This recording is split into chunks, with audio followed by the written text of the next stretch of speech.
गौ सेवा के प्रचार प्रसार के लिए गौ सेवकों द्वारा तैयार किए गए गौरथ को अज्ञात असामाजिक तत्वों ने क्षतिग्रस्त कर दिया। यह घटना बीजी रोड पर स्थित मां हॉस्पिटल के पीछे वीरेंद्र नगर क्षेत्र में हुई, जहां ये रथ प्रचार अभियान शुरू करने से पहले खड़ा किया गया था।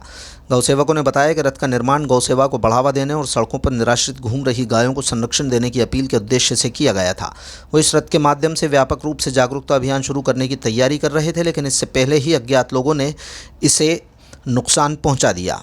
गौ सेवकों में उनका कहना है कि एक भय का माहौल है। उन्होंने पुलिस प्रशासन से अपील की है कि उन्हें संरक्षण प्रदान किया जाए, क्योंकि उन्हें आशंका है कि विरोध स्वरूप भविष्य में भी इस तरह की घटनाएं हो सकती हैं। गौ सेवकों ने पुलिस से मांग की है कि असामाजिक तत्वों के खिलाफ सख्त कार्रवाई की जाए, ताकि भविष्य में गौ सेवा के कार्यों में कोई बाधा न उत्पन्न हो। ये हमारा गौरथ है।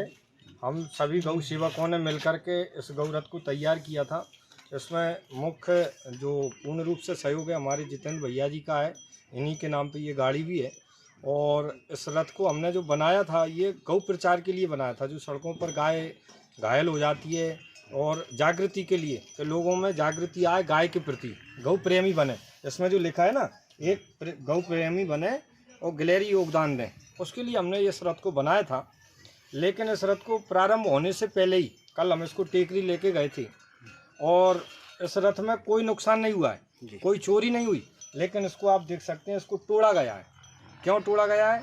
क्योंकि हमने 2 दिन पहले यहीं पास में हड्डी मिल पर गौओं की जो हड्डियां पड़ी थीं उनको पकड़वाया। पुलिस के द्वारा कार्रवाई हुई, नगर पालिका के द्वारा उस पर जेसीबी चली। तो उन्हीं लोगों ने जो है ना इस रथ का पीछा किया है और उन्होंने ही इसको जो है कार्रवाई करी है, इसको तोड़ फोड़ करी है। और सारा जो नुकसान हुआ है उन्हीं का हाथ है इसमें। कहीं ना कहीं जाकर के यदि पुलिस प्रशासन इसको बारीकी से देखेगा तो आपको साक्ष्य सामने आएंगे, ये निश्चित रूप से तय है। और इसका मतलब ये है कि हमारे जो गौ रक्षक हैं, जो रात दिन ये गौ सेवा करते हैं, रात में भी जाते हैं, दिन में भी जाते हैं, तो इनकी जान को भी हानि हो सकती है।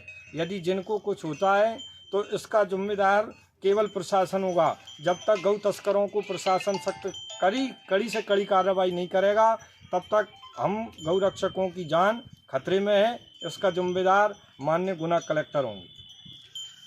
कौन सा स्थान है ये वीरेंद्र नगर है, माँ हॉस्पिटल के पीछे। आपका परिचय? विवेक शर्मा, गौ सेवक। और हमारे ये पूरे गौ रक्षक हैं, गौ टीम है।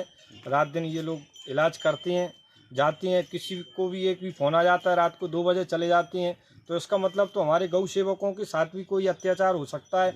रात को किसी ने फर्जी फ़ोन लगा दिया, साहब एक्सीडेंट हो गया, और हमारे गौ सेवक यदि चले गए और उन लोगों ने यदि उन पर कोई दंडात्मक कार्रवाई कर दी या हमला कर दिया, तो हमारे गौ सेवकों का क्या होगा? इसका जिम्मेदार कौन होगा?